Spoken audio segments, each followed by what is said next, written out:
저희들이 인생을 살아가다 보면 수많은 결정을 해야 할 때가 있습니다. 사소한 것부터 시작해서 중요한 결정에 이르기까지 또 많은 결정을 내려야 할 때가 있는 것이죠. 아침에 일어나서 또 오늘은 무엇을 먹을 것인지, 그리고 이제 밖을 나서야 되는데 어떤 옷을 입고 나서야 할지, 그리고 어떤 학교에 또 진학을 해야 할지, 그리고 평생을 주님 주신 그 재능을 가지고 또 어떤 직업에 또 종사해야 할지, 그런 많은 선택을 합니다. 어떤 집에 살아야 할지, 또 누구와 결혼을 해야 할지, 이런 많은 선택의 기로에 우리가 서 있게 되고요. 그리고 다 만족하면 좋은데 늘 우리가 그렇습니다. 선택을 했음에도 불구하고 후회를 합니다. 내가 그때 그 땅을 샀어야 되는데, 이런 그 후회를 하잖아요. 내가 그 집을 샀어야 되는데, 내가 그 사람과 결혼했어야 되는데. 그렇게 여러 결정과 선택에 대한 그 아쉬움을 또 남기게 되는 것이죠. 인공지능이 발달한 이 AI 시대에는 특별히 또 이 시대를 살아가고 있는 그 젊은이들이 특별히 어떤 직종에 종사해야 할지 이 결정하기가, 선택하기가 참 어렵다는 겁니다. 너무나 변화무쌍하게 또 세상이 바뀌기 때문에 10년 후에는 지금 많은 사람들이 종사하고 있는 그 직종의 많은 부분들이 사라지고, 지금은 많은 사람들이 종사하지 않는 그 어느 직종이 생겨나서 거기에 많은 사람들이 그 직업을 갖게 되는 일들이 또 생겨나게 된다라고 하는 기사도 있습니다. 그만큼 미래에 대한 예측이 불허하기 때문에 좀 많이 불안해하고요. 그리고 아무리 예측을 해서 이거 잘한 선택이다 한다 할지라도 늘 후회가 남는 것이 또 저희들의 선택이기 때문에 참 많이 고민이 되는 것이 사실입니다. 그런데 역사적으로 살펴보시면 그 세상의 시각으로, 그 세상 사람들이 판단하는 그 판단의 기준으로 생각했을 때 왜 그런 선택을 했을까라고 하는 그런 선택을 한 사람들도 있다는 겁니다. 영국의 찰스 스터드라고 하는 이분이 계신데요. 이분이 이제 영국 캠브리지 대학에서 또 전공을 하고, 그리고 영국 사람들이 참 좋아하는 스포츠 중에서 이제 크리켓이라고 하는 그런 종목이 있습니다. 이제 야구하고 비슷한데 조금 다릅니다. 빨래방망이 같이 생긴 납작한 그런 배트를 가지고 이제 야구를 하는 건데요. 이제 그것이 영국이나 호주, 기타 한 150개국에서는 굉장히 인기가 있는 그런 스포츠입니다. 근데 이 찰스 스터드라고 하는 이분이 굉장히 이 크리켓의 유명한 선수로 활동을 했고, 그리고 이제 가정 자체가 굉장히 부유했기 때문에 부모님으로부터 막대한 재산을 상속받았습니다. 근데 이분이 예수 그리스도를 믿게 된 겁니다. 그 어느 집회에 참석했다가 그곳에서 하나님의 말씀을 받고 새 사람이 된 겁니다. 성령을 체험한 겁니다. 정말 그리스도인이 된 겁니다. 그 변화가 있으니까 이분이 이제 삶이 완전히 바뀐 겁니다. 그래서 그렇게 많은 재산을 상속받았지만 그 재산의 많은 부분들을 가난한 사람들을 위해서 나누어 주고, 그리고 일상의 삶을 다 내려놓고 복음을 전하는 선교사로 그렇게 헌신하기로 다짐을 하셔서 인도와 중국과 그리고 아프리카의 오지마다 이렇게 찾아가셔서 복음을 전하시는 그런 선교의 사역을 감당하신 겁니다. 많은 사람들이 이야기합니다. 왜 그런 결정을 했을까? 그 선택하지 않았으면 이분의 삶이 또 윤택하고 또 많은 사람들이 부러워하는 그런 삶을 살기에 참 모든 것이 넉넉한 분이셨는데 왜 그런 결정을 했을까라고 생각하는 사람들도 있을 겁니다. 그러나 이분이 평생의 삶에 복음 전도자로 헌신한 이후에 이런 말씀을 남겼습니다. 이분이 하신 말씀이 이렇습니다. 인생은 단 한 번뿐이며 그리스도를 위해 사는 것이 가장 살 가치가 있는 삶이다라고 하는 고백을 남겼습니다. 참 놀라운 고백 아니겠습니까? 인생을 살아가면서 한 번 해야 되는 선택이 있다면 바로 그리스도를 위해 살아가는 선택을 하는 것이 가장 위대한 가치가 있는 선택이었다라고 하는 고백입니다. 참 우리의 고백이 되기를 간절히 소망합니다. 정말 우리의 삶의 가치가 이 스터드 선교사님의 그런 삶의 가치와 좀 연결되었으면 합니다. 오늘을 살아가고 있는 저희들에게도 하나님은 말씀합니다. 여러 선택의 기로에 있을 겁니다. 이 선택을 하고 저 선택을 하고요. 많은 사람들이 추구하는 세상의 가치와 기준에 따라 그 선택을 하게 될 텐데, 성경은 말씀합니다. 그런 선택 말고 더 근본적이고 영원한 선택을 하라라고 오늘 말씀하고 계신 겁니다. 바로 예수 그리스도를 믿어 영생을 얻을 것인지, 아니면 끝까지 그 복음을 거부하여 멸망의 길로 걸어갈 것인지, 이 선택을 하라는 겁니다. 여러 선택이 있지만 가장 중요한 인생의 선택이라고 할 수 있는 구원받는 선택을 할 것인가, 아니면 멸망의 자리로 나아가는 선택을 할 것인가, 이 선택을 하라는 겁니다. 오늘 본문의 바울 사도께서도 바로 이 영원한 선택 기로에 서 있는 우리 모두에게 오늘 말씀을 통해서 인생의 가장 중요한 선택을 할 것을 말씀하십니다.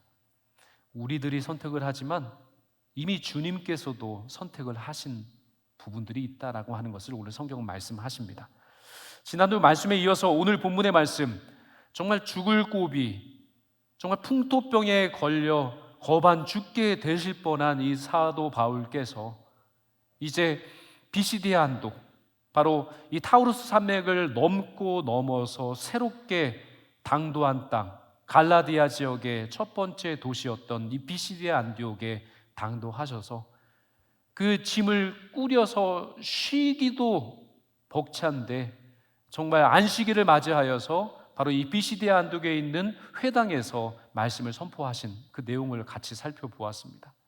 죽을 각오를 하고요, 인생의 모든 것을 다 던져서 정말 가치 있게 살아가는 삶, 바로 복음을 전하는 그런 삶을 살아오셨던 그 대표적인 삶을 보여주셨던 바울 사도께서 지금 이 비시디아 안디옥에서 설교를 이어가고 계신 겁니다.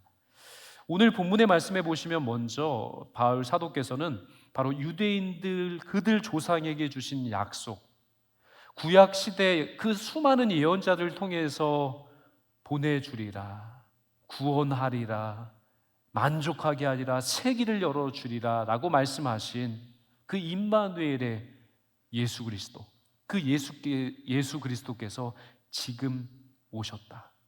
그 예수 그리스도를 통해서 그 구약의 수많은 예언들이 성취되었다라고 하는 것을 말씀하고 있습니다. 오늘 본문의 말씀 32절과 33절의 말씀을 우리 한 목소리로 같이 한번 읽어보도록 하겠습니다. 시작. 우리도 조상들에게 주신 약속을 너희에게 전파하노니 곧 하나님이 예수를 일으키사 우리 자녀들에게 이 약속을 이루게 하셨다 함이라. 시편 둘째 편에 기록한 바와 같이 너는 내 아들이라 오늘 너를 낳았다 하셨고. 아멘. 참 놀라운 고백입니다. 오늘 현대에도 선포되는 이 말씀이 이 비시디아 안독 그 회당에서 바울 사도의 설교 내용을 통해 지금 선포되고 있는 겁니다. 바로 유대인들의 조상들에게 누누이 약속하셨던 그 약속, 구세주를, 메시아를 보내주리라, 구원하리라, 회복해 하시라, 흑암에 있는 그 자녀들이 다시금 빛의 자녀로 회복되리라 말씀하신 구약의 선지자를 통해서 약속하시고 또 약속하셨던 그 예수 그리스도, 그 예수 그리스도께서 모든 것을 이루고 성취하셨다라고 하는 말씀입니다. 놀라운 것은요, 오늘 본문에 보시면 예수를 일으키사라고 하셨습니다. 일으키사. 바로 하나님께서 주도적으로 이 구원의 역사를 이루셨다는 겁니다. 예수 그리스도의 부활의 역사를 우리 하나님께서 이루셨다라고 말씀하십니다.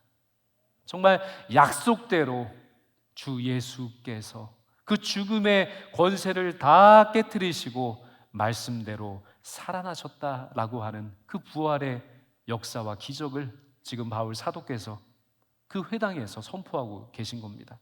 바울 사도는 시편 2편과 이사야의 말씀을 연결해서 예수님께서 이 일을 이루셨다, 다윗의 자손이셨던 예수 그리스도께서 하나님의 그 영원한 약속을 이루셨다라고 말씀하고 계신 겁니다. 다윗은 죽어 무덤에 갇혀서 묻혀 있지만 그러나 예수님만은 썩음을 당하지 아니하시는 분으로 다시 살아나셨다라고 선포하고 계신 겁니다. 우리 주님께서 부활하셨습니다. 우리 주님께서 사망의 권세를 다 깨뜨리시고 저희들에게 희망을 주시고 저희들을 일으켜 세워주시고 우리의 삶을 다시금 복되게 하시기 위해서 살아나셨다라고 선포하고 계신 겁니다. 모든 인류를 구원하시고 모든 인류에게 희망을 주시는 메시아, 그 예수 그리스도, 그 실존, 그것이 바로 우리가 눈앞으로 보고 있는 현실이고 이것이 성취된 하나님의 말씀이다라고 그렇게 바울 사도는 선포하고 있는 겁니다. 현대를 살아가고 있는 수많은 사람들이 약속이 잘 지켜지지 않아서 참 고통스러워합니다. 정치인들은 공약을 내세우지만 그 공약을 다 공약대로 실천하지 못해서 국민들은 고통스러워합니다. 아파합니다. 약속을 지키지 않았다고. 사업을 할 때 계약서를 씁니다. 그러나 그 계약대로 다 됩니까? 되지 않을 때가 더 많습니다.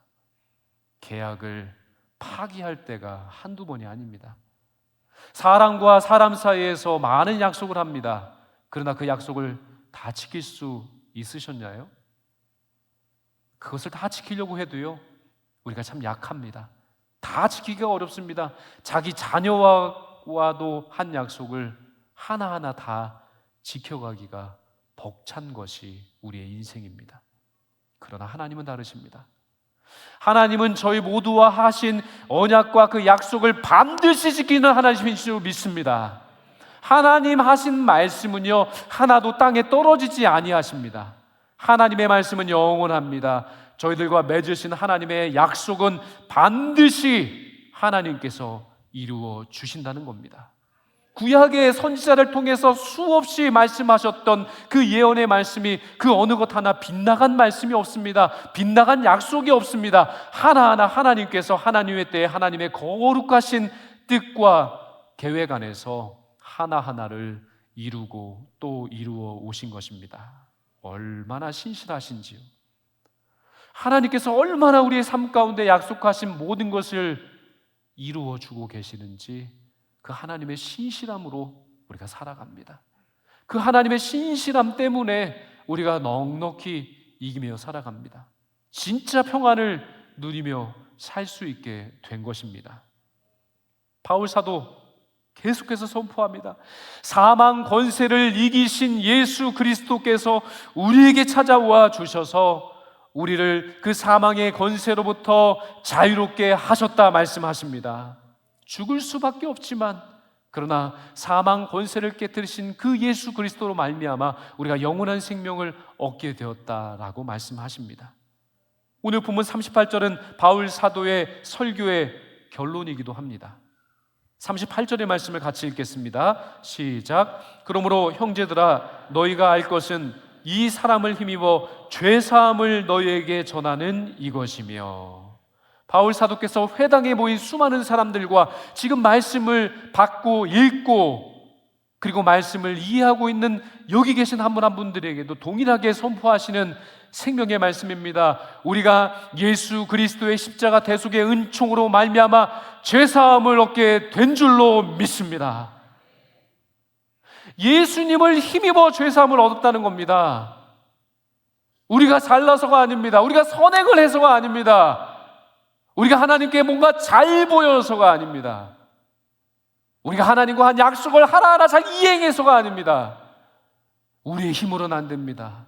우리의 노력으로 안 합니다. 우리의 선행으로 절대 될 수 없습니다. 우리의 철학으로 안 됩니다. 우리의 이해로 될 수 있는 것이 아닙니다. 오직 하나 예수님의 십자가 대속의 은총으로만 가능한 죄사함인 줄로 믿습니다. 우리 주님께서 그 일을 행하셨다는 겁니다. 십자가 위에서 물과 피를 다 쏟아 주심으로 말미암아 우리의 죄를 씻어 주셨습니다. 우리의 붉은 죄를 양털과 같이 희게 하셨습니다.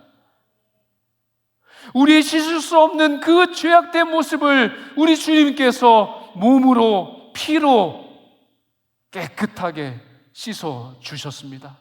눈과 같이 희게 될 것이라 말씀하여 주셨습니다. 어찌 은혜가 아니라고 할 수 있겠습니까? 우리가 할 수 없기 때문에 우리 주님께서 값없이 그 은혜를 주신 겁니다. 값없이, 대가 없이 그 몸과 그 모든 생명을 바쳐서 우리의 죄를 씻기 위해, 우리 죄를 깨끗하게 하시기 위해서 그분의 전부를 내어주신 것입니다. 그분의 전부를 내어주셨기 때문에 우리는 대가를 치를 수 없고, 우리는 그 대가를 다 감당할 수 없기 때문에, 그래서 주님께서 이루신 겁니다. 우리 하나님께서 주님을 통해 이 놀라운 대속의 은총을 이루어 주신 겁니다. 얼마나 감사합니까?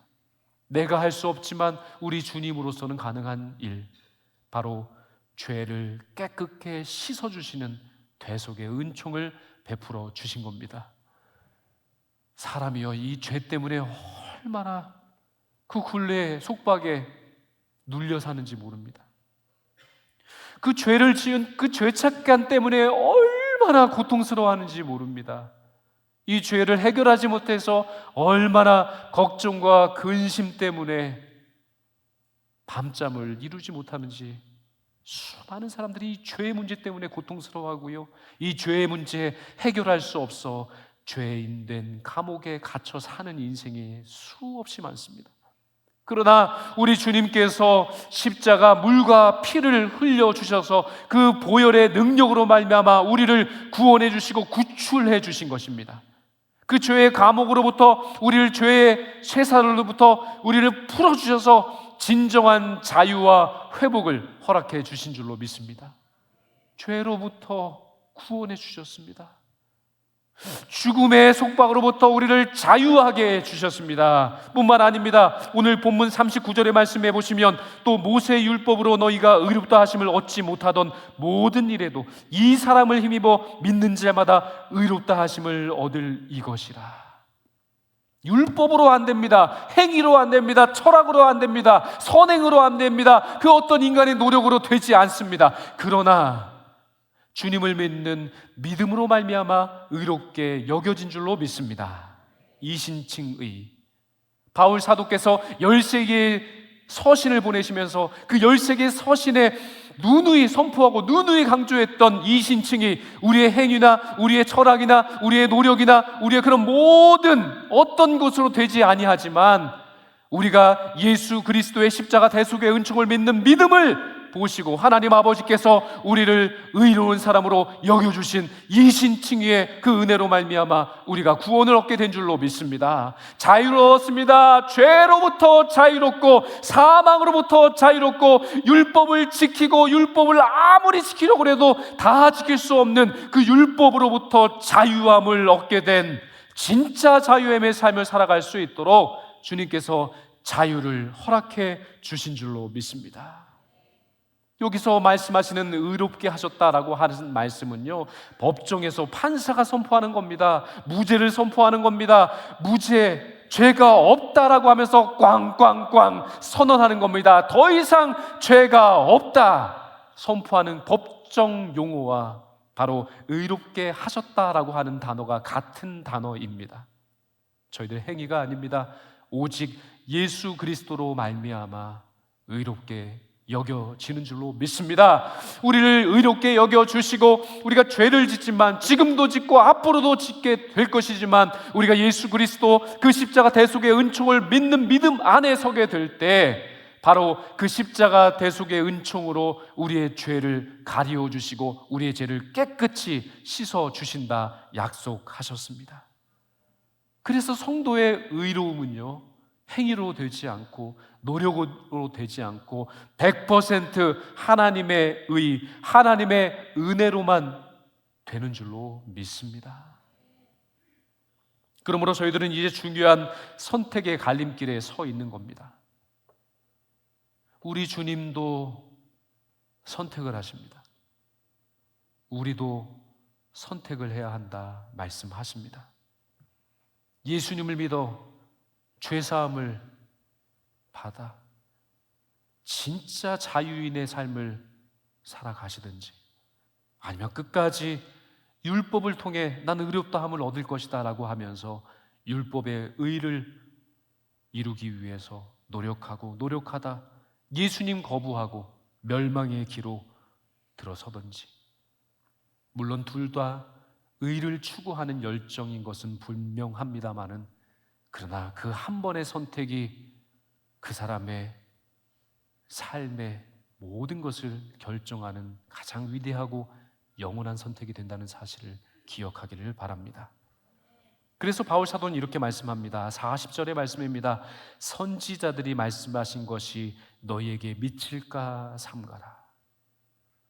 구약의 선지자들은 계속해서 이스라엘 백성들에게 선포했습니다. 주님의 말씀을 따르라.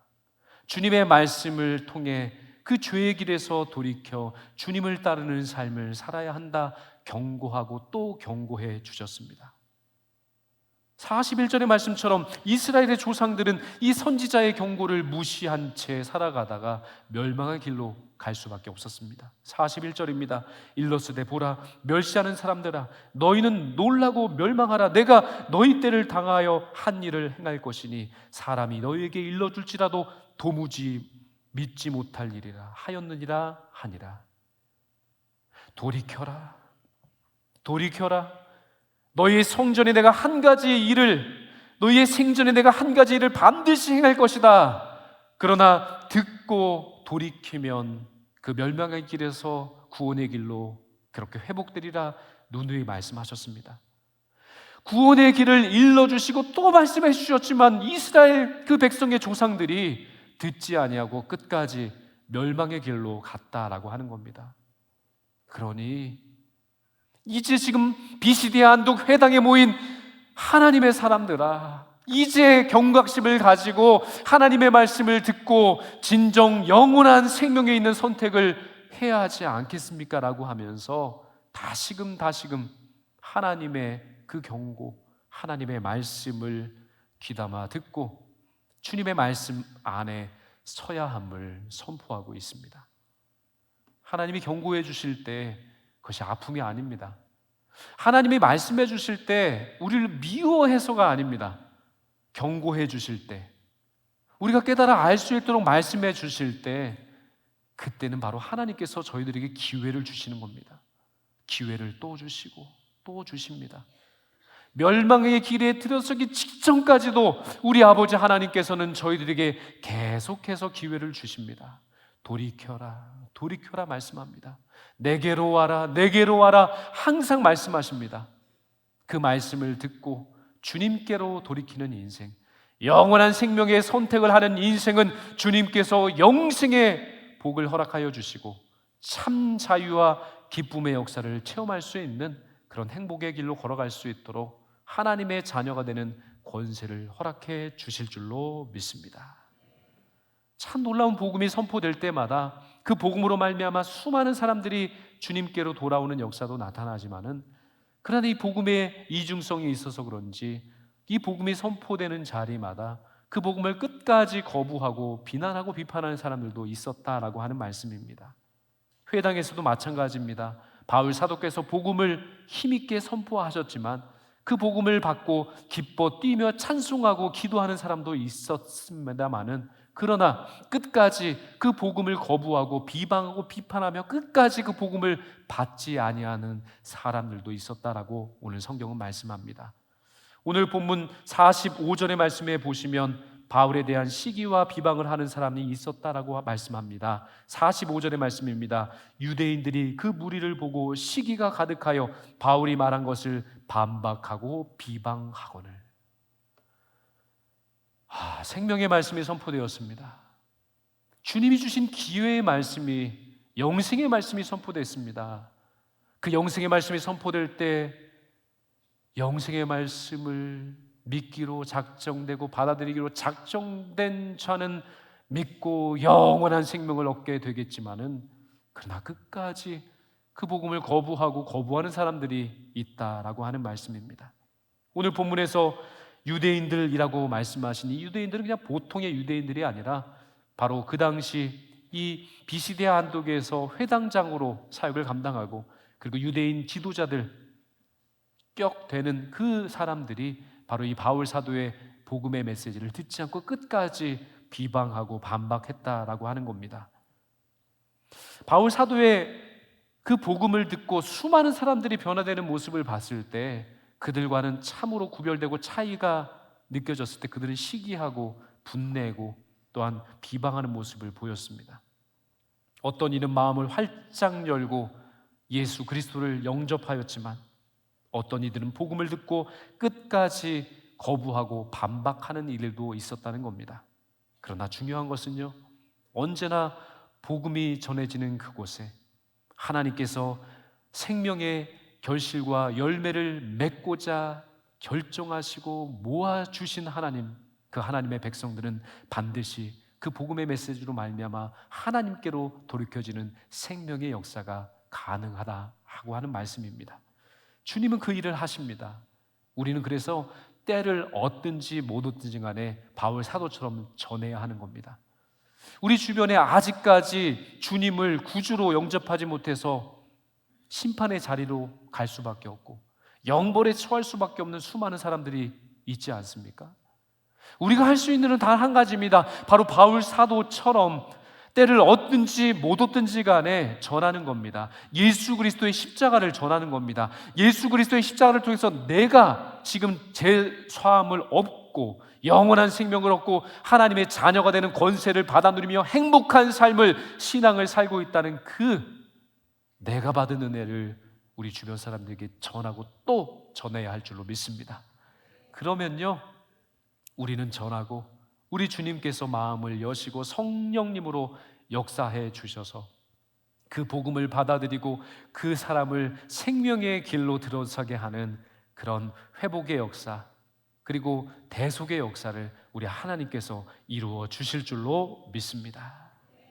유대인들의 방법과 비방에 대해서 바울 사도는 담대하게 말씀을 선포합니다. 46절과 47절의 말씀을 같이 읽도록 하겠습니다. 시작. 바울과 바나바가 담대히 말하여 이르되 하나님의 말씀을 마땅히 먼저 너희에게 전할 것이로되 너희가 그것을 버리고 영생을 얻기에 합당하지 않은 자로 자처하기로 우리가 이방인에게로 향하노라.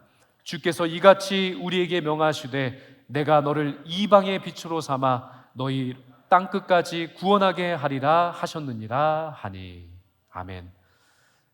복음을 전했을 때 영생을 받기로 작정된 사람은 반드시 하나님 구원하십니다. 그러나 영생을 얻기로 자처하지 아니하고 끝까지 그 복음을 거부하는 사람, 그 거부한 사람들에게 있어서는 하나님께서 그 유대인들에게 복음을 전하는 것을 그만두게 하시고 이제는 이방인들에게 복음을 전하는 이방의 빛을 비추는 이방인의 사도로 나를 보내고 계신다라고 하는 그런 고백을 하고 있는 겁니다. 물론 이 이야기를 들었을 때 유대인들은 참 기분이 나빴을 겁니다. 기분이 참 상했을 겁니다. 복음을 받기 싫은데 그렇다고 해서 복음을 더 이상 전하지 않고 떠난다고 하니 그것이 마음이 상했을 겁니다. 그러나 바울 사도의 이 이야기, 나는 이방인의 사도로 하나님께 부름을 받았고 나는 이방인들에게 하나님의 복음을 전하겠다라고 하는 이 말씀을 듣고 수많은 이방 사람들이 기뻐하고 찬양하며 주님께 영광을 올려드렸다는 겁니다. 48절의 말씀 같이 한번 읽어보도록 하겠습니다. 시작. 이방인들이 듣고 기뻐하여 하나님의 말씀을 찬송하며 영생을 주시기로 작정된 자는 다 믿더라. 아멘. 참 위대한 말씀입니다. 영생을 주시기로 작정된 자는 다 믿더라. 영생을 주시기로 작정된 자가 있다는 겁니다. 여기서 말씀하는 작정된 자라고 하는 것은 배치해 놓으셨다, 그리고 지정해 놓으셨다라고 하는 뜻입니다. 하나님께서 이미 예정하셔서 배정해 놓으시고 지정해 놓으셔서 구원하시기로 작정해 두신 사람이 있다는 겁니다. 오늘 2부 예배에 나오셔서 함께 예배 드리시는 여기 계신 한 분 한 분들은 하나님께서 구원하시기로 작정하셔서 부르시고 하나님의 자녀로 삼아주신 하나님의 예정된, 하나님의 구원에 예정된 그 하나님의 백성으로 하나님께서 배치해 주시고 배정해 주시고 확정해 주신 하나님의 백성이신 줄로 믿습니다. 얼마나 행복합니까? 세상에 수많은 사람들이 있는데 그 많은 사람 중에 우리들을 하나님 부르셔서 영생의 그 복락을 누릴 수 있는, 그 영생을 살아갈 수 있는 그런 삶을 살 수 있는 작정된 사람들로서 우리들을 불러주셨다고 하는 말씀입니다. 이 말씀에 대해서 어떤 사람은 이렇게 이야기합니다. 왜 하나님은 모두를 구원해 주시지 않습니까? 왜 하나님께서는 예정해 두신, 작정해 두신 그 사람들만 구원하십니까? 라고 이야기하는 사람이 있습니다. 그거는 사람의 생각입니다. 그것은 바로 인간의 공평성입니다. 그러나 하나님께 그 이야기를 우리가 드릴 수 있는 처지가 되지 못합니다. 왜냐면요, 우리는 구원받을 만한, 하나님 앞에 고개를 들 수 있을 만한 어떤 여건도 조건도 공로도 없기 때문입니다. 그냥 하나님께서 우리를 사랑해 주셔서 영생을 얻기로 작정된 다로 하나님 배정하여 주시고, 하나님께서 배치해 주시고, 하나님께서 모아 주셔서 하나님 믿는 구원 백성 되게 하여 주셨기 때문입니다. 토기장이가 토기를 빚을 때 그 토기가 그 토기장에게 이야기할 수 없는 겁니다. 왜 나는 이런 모습으로 만들었습니까? 왜 나는 금그릇으로 만들지 않으셨습니까? 왜 나는 은그릇으로 만들지 않으셨습니까? 나는 왜 이렇게 엉망진창인 토기로 만들었습니까? 라고 말할 수 없다는 겁니다. 토기장이 마음인 것입니다. 우리는 그 주님의 긍휼을 받을 수 없는 존재입니다. 우리는 죄 때문에 죽을 수밖에 없는 존재였습니다. 그러나 영생을 얻기로 작정된 자로 저희들을 포함시켜 주셔서 우리가 그 놀라운 은총과 사랑과 대속의 은혜를 지금도 받아 누리고 있는 줄로 믿습니다. 사실 따지고 보면 이 비시디아 안디옥에 남아있는 이제 바울 사도와 바나바 사도도 그 거센 핍박과 그 비난 때문에 더 이상 비시디아 안디옥에서 복음을 전할 수 없는 상황이 되시자 이제 루스드리아, 이고니온, 더베로 다른 복음의 여정을 떠나고 말고, 그렇게 이제 비시디아 안디옥 회당에는 주님의 그 십자가 대속의 복음을 받아들이고 이제 그리스도인 된 새로운 주님의 제자들만 남아 있습니다. 그런데 놀라운 것은요, 기뻐할 상황이 아니고 수많은 유대인 지도자들이 눈을 켜고 그들의 상황을 지켜보고 있습니다. 좋지 못한 시선으로 그들을 지금 바라보고 있습니다. 어떻게 해야 할지 참으로 암담하고 어떻게 보면 참으로 좌절할 수밖에 없는 상황입니다. 지도자가 떠났습니다. 복음을 전해주셨던 바울 사도도 떠나 지금 비시디아 안디옥에는 아무도 남아있지 않은 상황입니다. 그런데 그들이 지금 기뻐하고 있습니다. 그들이 기쁨으로 충만하여 주님을 찬양하고 주님께 예비하며 주님께 기도하고 있다라고 오늘 성경은 말씀하고 있습니다. 오늘 읽지 아니하였지만 13장 52절의 말씀에 보시면 제자들은 기쁨과 성령이 충만하더라 말씀하셨습니다. 주님의 복음으로 말미암아 새삼 얻은 사람의 삶입니다. 바로 우리의 삶이 되어야 할 줄로 믿습니다. 주님의 성령으로 충만하여 기뻐하며 형통한 삶을 살아가는 그리스도의 삶이 바로 영생을 얻기로 작정된 그 인원으로 우리를 포함시켜 주신 그 은혜 때문에 우리가 그 놀라운 은혜를 지금도 받아 누리고 있는 줄로 믿습니다. 오늘을 살아가고 있는 우리 모두의 삶이 그러하여 할 줄로 믿습니다. 선택의 기로에 있습니다. 이 선택을 해도 됩니다. 저 선택을 해도 좋습니다. 그러나 주님 말씀하십니다. 영원한 선택이 있다. 수많은 인생의 기로에 서 있을 때 작은 선택부터 큰 선택 마음대로 해도 좋으나 그러나 영생이 달려있는 이 선택은 가장 신중하게 하여야 할 선택이다. 오늘 성경은 말씀하고 있습니다. 우리는 예수님의 십자가로 말미암아 구원 얻었습니다. 그 예수님의 십자가 대속의 은총으로 말미암아 하나님의 자녀가 되는 권세를 얻게 된 줄로 믿습니다. 사망의 권세를 깨트리고 진정 참 자유의 은혜를 우리 모두에게 하나님 허락해 주셨습니다. 오늘 예배드리는 우리 모두가 이 모든 구원받은 하나님의 백성답게 진정한 기쁨을 받아 누리고 하나님 자녀된 이 기쁨을 우리 모두가 누리며 살 뿐만 아니라 이 기쁨과 이 놀라운 역사를 우리 주변 모든 사람들에게 때를 얻든지 못 얻든지 반드시 전해야 할 줄로 믿습니다. 하나님께서 영생의 자리로 구원하시기로, 영생을 주시기로 작정하신 수많은 사람들을 우리들에게 보내주실 줄 믿습니다. 그 복음을 전하시길 바랍니다. 그러면 기쁨이 한량없는 그 하나님의 은총과 놀라운 사랑을 더 깊이 체험하게 될 줄로 믿습니다. 주님과 함께 이 은혜의 자리로, 이 영생의 결정의 자리로 나아가시는 성도 한 분 한 분들이 다 되시기를 주님의 이름으로 축원드립니다.